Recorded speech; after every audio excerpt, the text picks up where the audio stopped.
เดี๋ยวไปเบิ่งบทวิเคราะห์ครั้งสุดท้ายก่อนที่ว่าทางด้านกองผู้ใส่จะได้ขึ้นสู้กับทางด้านดิโอนาธานักมวยจากบราซิลนะก็คือทางด้านกองผู้ใส่เป็นนักมวยจากลาวเฮาเนาะจากค่ายมวยลาวลานสร้างนะเดี๋ยวไปเบิ่งบทวิเคราะห์กันได้นึงเนาะก่อนจะได้ชกกันในแรงมื้อนี้เนาะเป็นคู่ที่4ในรุ่นน้ำหนัก55กิโลกรัมนะหรือว่า119ปอนด์เนาะกับถึกอยู่ประมาณ55กิโลกรัมเนาะก็ถือว่าได้ลดน้ำหนักมาทางนั้นกองโพไซนะดิโอนาตากันเช่นกันเนาะซึ่งว่ามวยคนนี้เป็นมวยตึกคูเนาะส่วนทางด้านดิโอนาตาอายุ25ปีจะได้อยู่ที่ความสดใหม่ได้ก็ดูจะแข็งกว่าหน่อยนึงเนาะหมัดจะแห้งกว่าทางด้านกองโพไซนะส่วนกองโพไซอายุเพียง20ปีแต่จะได้อยู่ที่มวยนะก็คือมวยครบเครื่องมีประสบการณ์เนาะถึงว่าจะอายุ20ปีก็จะมีประสบการณ์มาหลายบทวิเคราะห์อย่างต่างๆกันตึมเนาะเดี๋ยวไปฟังบทวิเคราะห์ของท่านอาจารย์ประสิทธิ์พิมพ์น้อยกันแน่เนาะเพิ่นก็มีการวิเคราะห์มาก่อนหน้านี้เนาะล่าสุดนี้เนาะจนเพิ่นให้ความพร้อมมาอยู่ดีทั้งคู่เนาะเตรียมตัวมาดีการฝึกซ้อมอยู่ในการดูแลของทีมงานเทรนเนอร์อย่างใกล้ชิดทั้งคู่กันเลยเนาะความทีในการซกของนักมวยทั้งสองมัน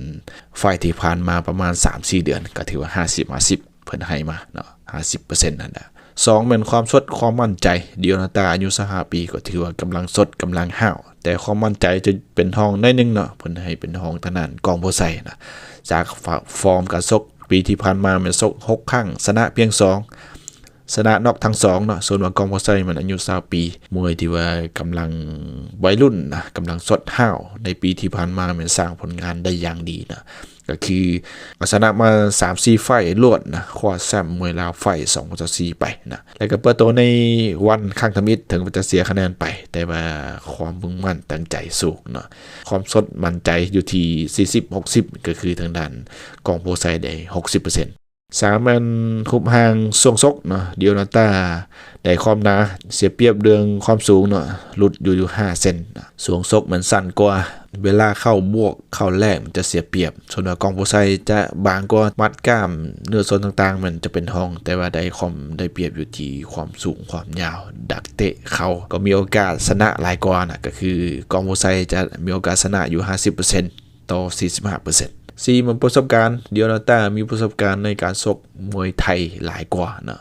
ผ่านตัวหนักๆมาหลายการออกอาวุธไวหมัดหนักได้ใส่นวมเล็กหลายกว่านะจะดู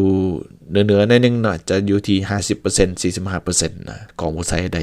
45% 6จะเป็นการได้เปรียบด้านน้ำหนักมัน50-50เนาะเพราะว่าการเป็นมืออาชีพกันแล้วเนาะนักมวยแต่ละคนเนาะ6มันอาวุธมวยมันดิโอนาตาได้ความหนักแน่นได้ความไวของอาวุธเดินเตะขาต่อยมัดบวกศอกได้รุ่นทุกดอกเนาะส่วนว่ากองโพไซมันมวยซ้ายได้ความหลากหลายของอาวุธเตะต่อยวงนอกนะเพิ่นให้ดิโอนาตา 50% กองโพไซ 45% ความทนทานความแข็งแกร่งทั้งคู่มันมีความทนทานของร่างกายนะสภาพหัวใจเข้มแข็งดูดีทั้งคู่เนาะก็คือเพิ่นให้มา 50-50 สรุปเพิ่นให้ดิโอนาตาโอกาสชนะ 49.3% ส่วนว่ากองโพไซโอกาสชนะ 50.7% นะก็ถ้าติดตามกันแล้วกันเนาะคืนนี้นะคาดว่าจะได้ชกกันอยู่ประมาณ8 โมงปลายน้อยนึงนะก็คือจะชกเป็นคู่ที่4นะเพราะมวยนี่โอกาสนอกกันไวมีเกิดขึ้นเนาะอาจจะนอกกันยกทมิตกันเลยนะเหตุให้อาจจะได้ชกกันไวกันนะส่วนว่าเพิ่นจะมีการถ่ายทอดสดตั้งแต่เวลา 19:00 เป็นต้นไปในFacebook หรือว่า YouTube ของทางด้านวัน10/10นะไปเบิ่งนำกันได้นะบ่ว่าเนี่ยลาวเบิ่งได้หรือบ่ถ้าบ่ได้มันค้นหาเป็นทางด้านกล้องโพไซเป็นภาษาไทยเด้เนาะอาจจะขึ้นมาส่วนในช่อง7เพิ่นจะถ่ายตั้งแต่เวลา 20:30 นาทีเป็นต้นไปถ่ายทอดสดในช่อง7 HD นะบ่แน่ใจว่าจะทันเบิ่งหรือบ่นะอาจจะมีการน็อกคู่ก่อนนั้นไว้ก็อาจจะบ่ทันนะแต่ว่าถ้าชกกันครบ3 ยกแต่ละคู่ก็ทันเนาะถ้าติดตามกันแล้วกันมีการอัปเดตให้กันแล้วกันเนาะอาจจะมีการรายงานเรียลไทม์ในเพจให้ตื่มกันแล้วกันนะฝากกดไลค์กดแชร์ให้แน่เนาะ